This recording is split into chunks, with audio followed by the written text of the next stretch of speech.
I didn't realise just how much I needed this.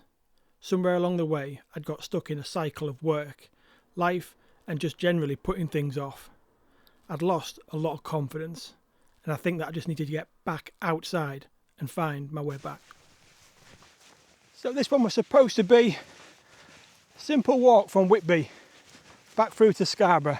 Total of 21 miles. Idea was to get some miles in the legs for upcoming events that I've got planned.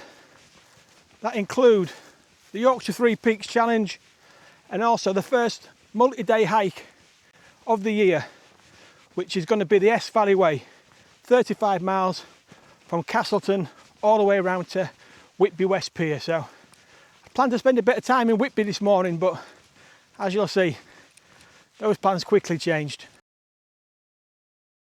When I arrived in Whitby, the town was encased in sea fret, rolling in from the North Sea and wrapping itself around the harbour and narrow streets. I headed for higher ground, climbing up to the cliff tops, where I found a seat beside the famous Whitby whale bones looking out towards the mist. The bones you see today are replicas, but they stand as a reminder of Whitby's whaling past in the 18th century.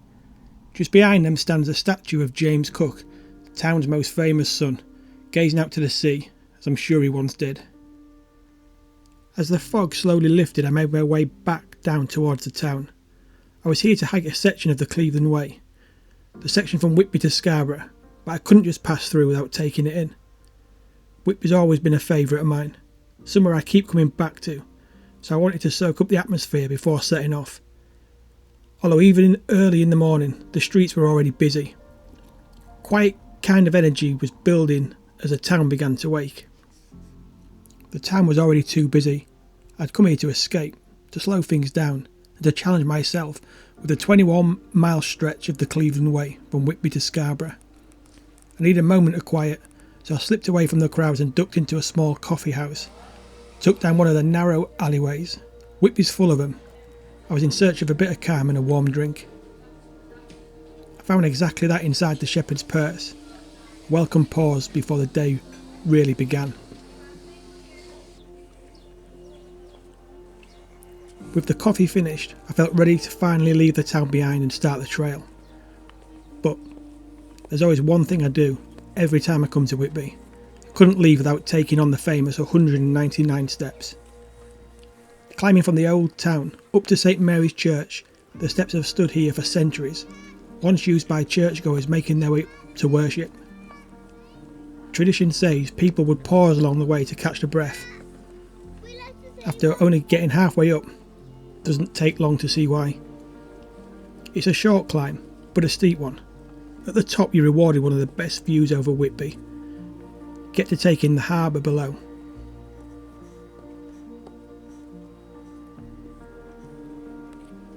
Once at the top of the steps, the noise of the town quickly fades, replaced by the stillness of St Mary's and the surrounding graveyard. Worn by time and weather, the headstones lean at every angle, each one making a life once tied to the sea. Sailors, families, and generations who called this place home. There's a quiet weight to it here, especially in the early morning, as the mist lingers and the wind moves soft. And then, just beyond the graves, the silhouette begins to emerge. Whitby Abbey. Founded in the 7th century, the abbey has stood watch over the town for more than 1,000 years, later rebuilt in stone before falling into ruin after dissolution of the monasteries under Henry VIII. Its dramatic outline is said to have inspired Bram Stoker, who visited Whitby in the 1890s, weaving the abbey into the story of Dracula. Even now it feels imposing, almost otherworldly, rising above the cliffs, as it has done for centuries, looking out over the North Sea.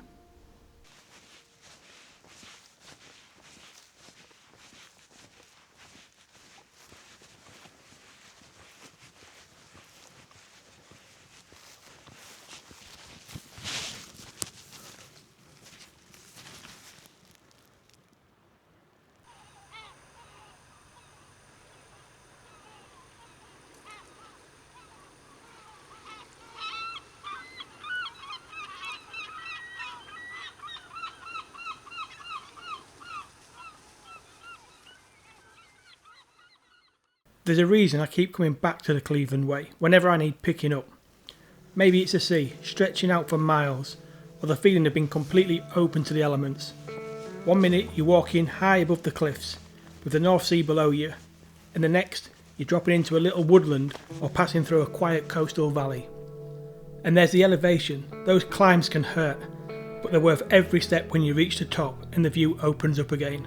This stretch of the Yorkshire coast has everything I love about walking. Beaches, cliffs, woodland, open countryside, and that feeling of space.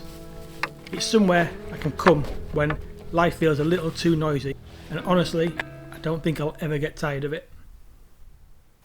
So where have I been? Been missing in action for a good few months now.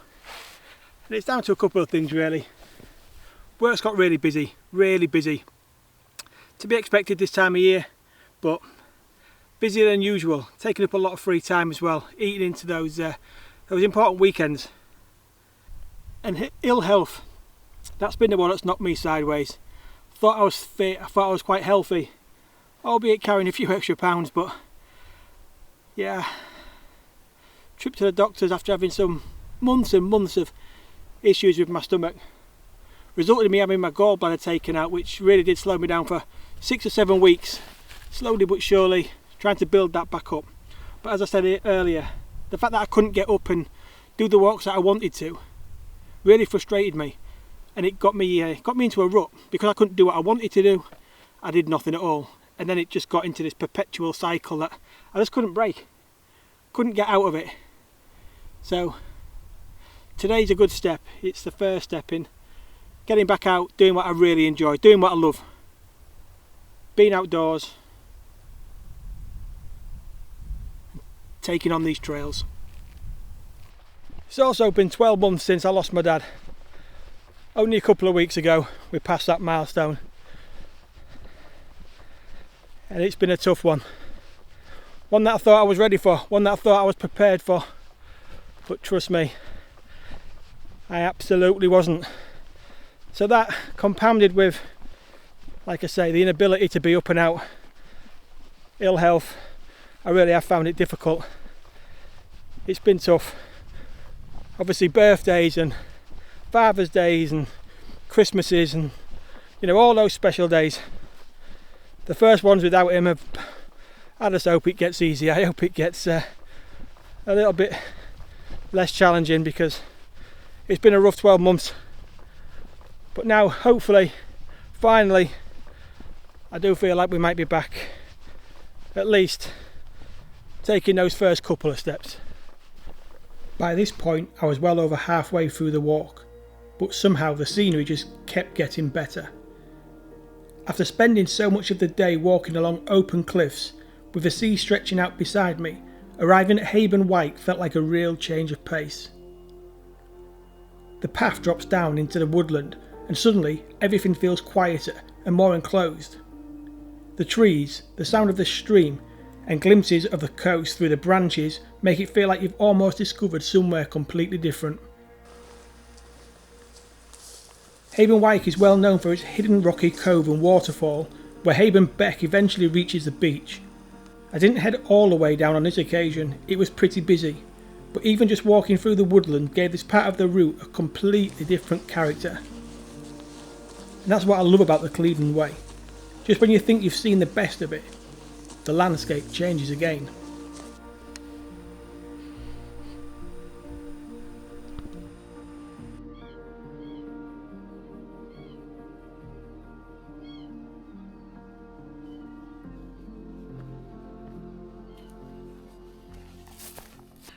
And this is exactly why I picked this route, to get me back out on the trail again.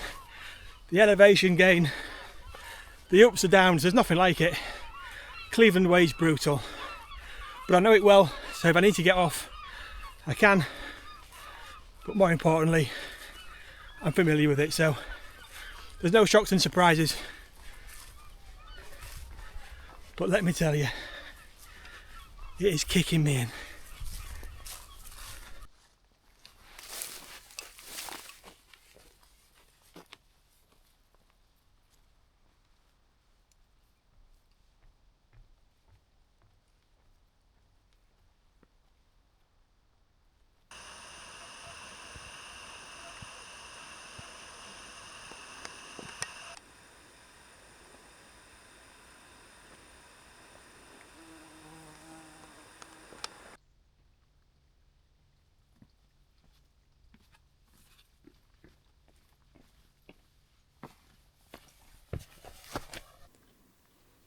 And then I reach Long Nab, probably my favourite part of the entire hike. There's something about this section of the Cleveland Way that just stops me in my tracks. The path takes you right out towards the edge, and for a short section the cliffs feel incredibly exposed, with the North Sea dropping away beneath you. It's one of those moments where you probably do need to be a little bit brave. You're walking out towards what feels like the very edge of the Yorkshire coast, with nothing but open sea in front of you. But trust me, it's absolutely worth it. The views from here are unreal. You can see the coastline stretching away in both directions, the cliffs disappearing into the distance, and the sea just going on and on. This is exactly why I love walking this part of the Cleveland Way. You get moments like this where you just stop worrying about everything else, and all you do is just take it all in. Well, hopefully once I've got this one done today, this will bring the confidence back. This will give me exactly what I need. Kick up the arse to get back out again and get out in here. I mean, I love it. It's beautiful. But like I say, there's just been one reason after another. Work being busy, health, having the operation and been laid up for a few months certainly did slow me down, certainly did get me down. But this is just what I needed today. This is perfect.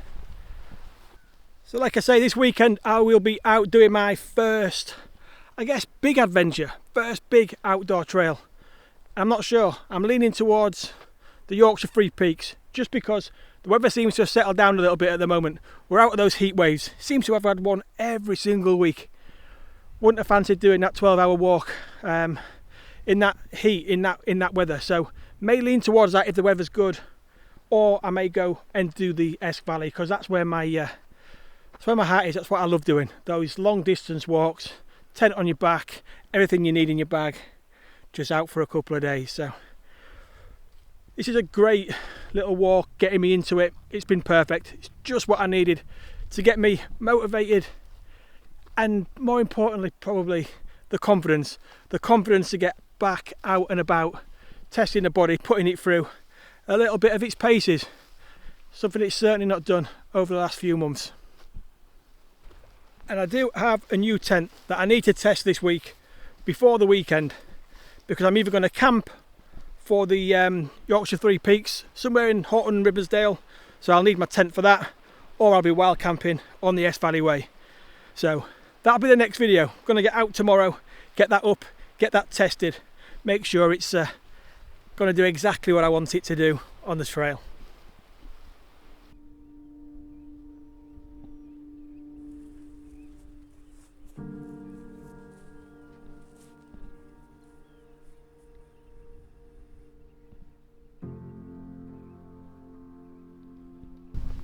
So there we are, Scarborough Castle.